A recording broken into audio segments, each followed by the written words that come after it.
Jumpa lagi dalam channel Permasis Rio 23 dan kita hari ini review barang murah lagi, barang kere-hore lagi. Dua sepatu, yang pertama dari Reebok Drifting 2.0 sama Adidas Energy Cloud 2.0 juga. Sepatu ini saya sering gunakan untuk jalan, kalau nggak untuk lari gitu. Apalagi di tengah pandemi kita kan harus menjaga kesehatan ya.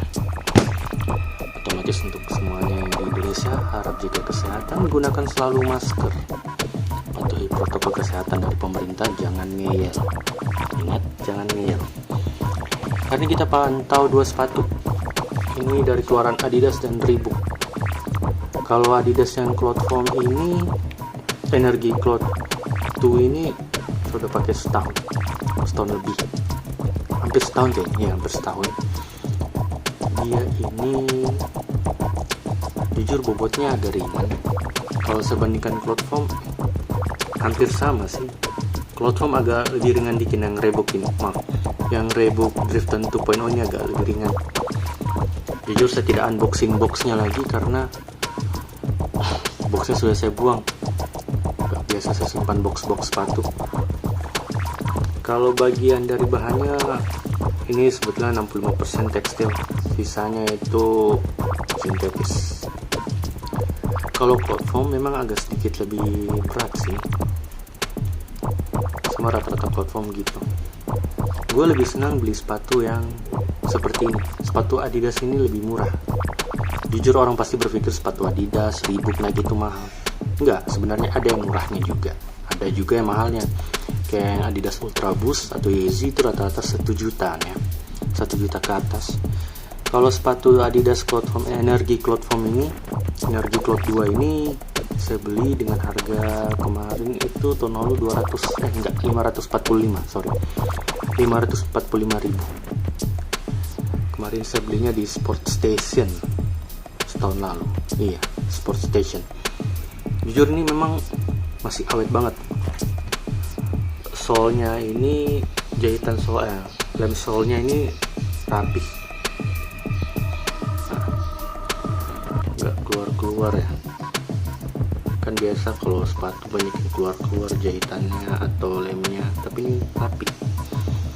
Untuk teksturnya ya agak keras sedikit memang bagian depan, tapi masih kategori enjoyable, masih nyaman untuk dipakai. Dan jujur ini sangat awet, benar-benar awet. Talinya bukan tali flat, tapi saya lebih senang tali yang seperti ini karena lebih awet. Kalau tali flat kan lebih lentur. Ini ukurannya itu kalau nggak salah 44, tapi ini buatan Indonesia. Saya lebih suka beli sepatu original kayak gini karena lebih murah daripada saya beli sepatu KW. Kadang-kadang rusak, tidak sampai 6 bulan pasti udah rusak, lemnya lepas lah apalah. Iya, jadi ini sepatu yang masih bisa dibilang masih murah lah untuk segmen harganya, 500 ribuan ke atas. Mungkin sekarang sudah turun di pasar-pasar online, marketplace online mungkin. Tapi bedanya ini ukurannya 44, tapi size-nya entah kenapa mirip dengan size-nya yang Reebok Drifting 2.0. Ini masih full foam. Dia masih full foam. Kan yang terbarunya Floatride dia punya busanya mirip-mirip Skechers gitu. Ini juga mendekati merek-merek Skechers punya busa. Dia agak nyaman, meskipun tidak senyaman float foam, tapi full foam ini sudah mendekatinya.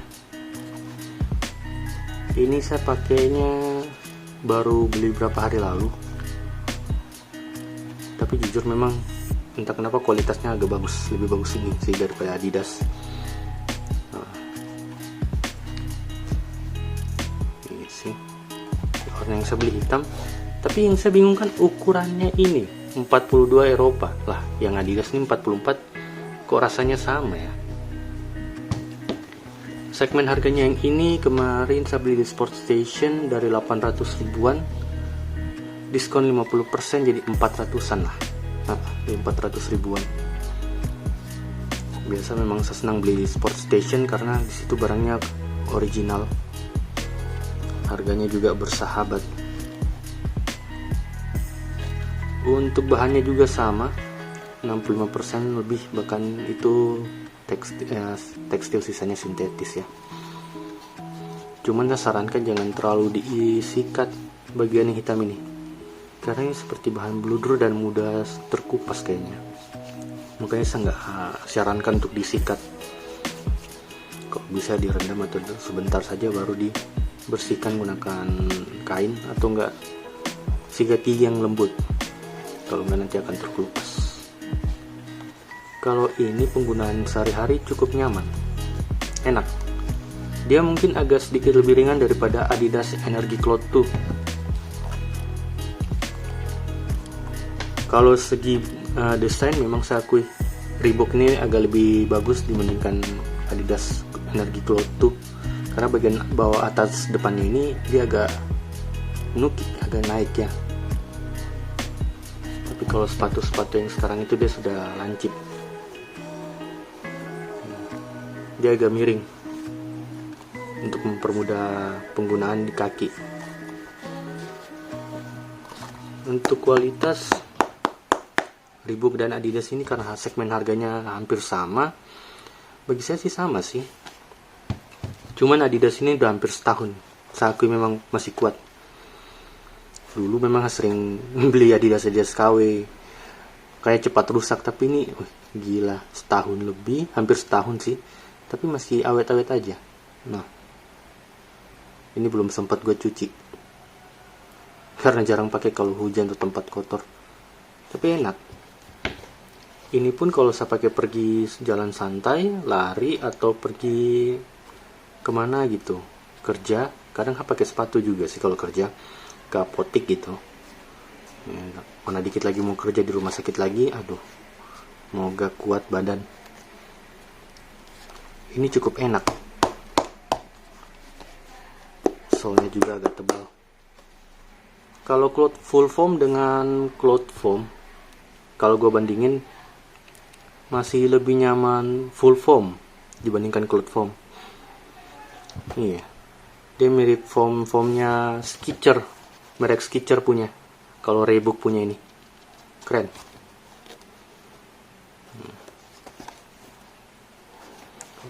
Untuk range harga 400 ribuan dari 800 ribu ya, diskon 50% di Sport Station.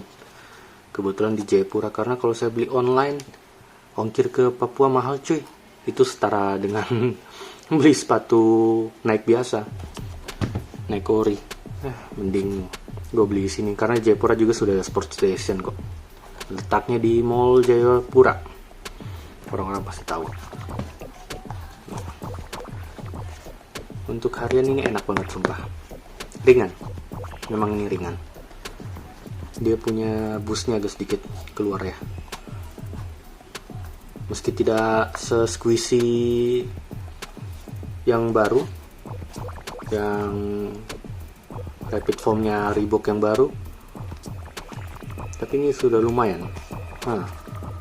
Dipakai nyaman, tapi talinya masih tali flat. Enaknya tali flat dia agak lentur. Dia lebih lentur dibandingkan tali yang bulat.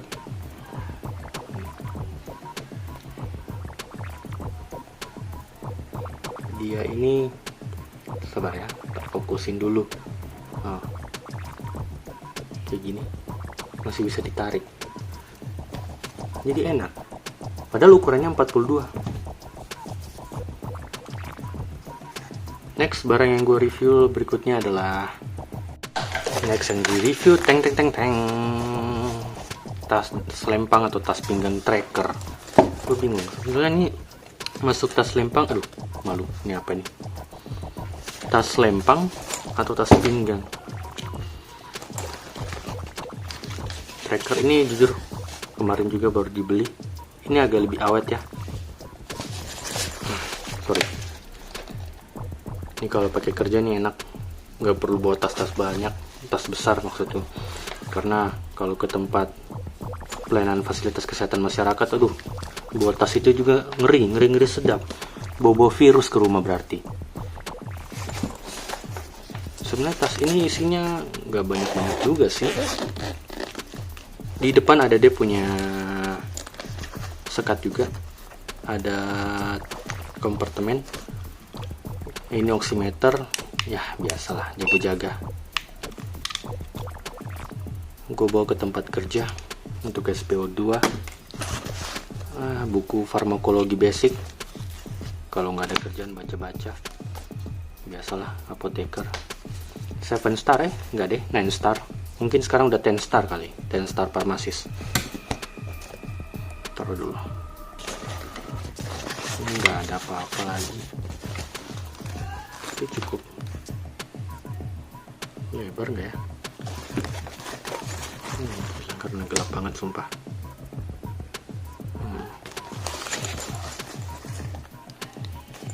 Tas ini saya beli dengan harga 245.000. Saya bisa simpan termometer, TWS, tapi saya nggak berani pakai kalau tempat kerja, takutnya virus, kecuali kalau berpergian aja. Sabun cuci muka kalau muka lagi dekil. Tapi yang jelas cuci tangan dulu baru cuci muka. Kalau enggak virusnya pindah ke tangan, virus sama bakterinya pindah ke tangan. Tapi ini tidak disponsori oleh Vaseline Man. Apa ini? Dompet, hand sanitizer untuk jaga-jaga, masker cadangan. Kalau kotor gue ganti, gue nggak biasa pakai masker terlalu lama, kecuali lapis gitu. Sama charger handphone. Ini kompartemennya dibagi dua ya. Sama biasa kalau bikin jahe hangat gue bawa botol minum. Tumbler kesayangan gue nih, Lock and Lock. Ini gitu aja sih. Lumayan sih harganya, 249 ya. 249.000. Karena baru beli jadi plastiknya belum tak buka, biar kelihatan baru. Enggak juga sih, biar nggak kegores-kegores saja. Dari bahannya cukup kuat. Ini sebenarnya ada pegangannya loh di atas. Jadi kita bisa angkat-angkat begini, atau enggak gantung menyamping, atau enggak bisa jadi tas pinggang. Karena ini pada dasarnya dirancang juga untuk tas pinggang. Kayak gitu. Serat belakangnya ya agak kasar sih, seperti biasanya tas tracker. Tapi untuk kualitas tracker memang terbaik, saya akui. Gue pakai tracker bertahun-tahun, itu awet banget. Sini tertulis The Pursuit of Perfection. Kualitas tracker memang agak bisa diakui lah. Ini awet kayaknya. Karena rata-rata tracker yang gue pakai tuh awet semuanya. Tergantung kalian beli di mana ya. Kalau nggak beli di tracker online, di Shopee juga ada. Ya, beginilah review barang harian di tengah pandemi COVID. Jangan lupa cuci tangan, pakai masker, dan patuhi protokol kesehatan. Jangan ngeyel, karena kita sebagai petugas kesehatan juga mengharapkan kesehatan kalian yang terbaik. Patuhilah. Oke? Sampai jumpa di Farmasi Rio berikutnya. See you.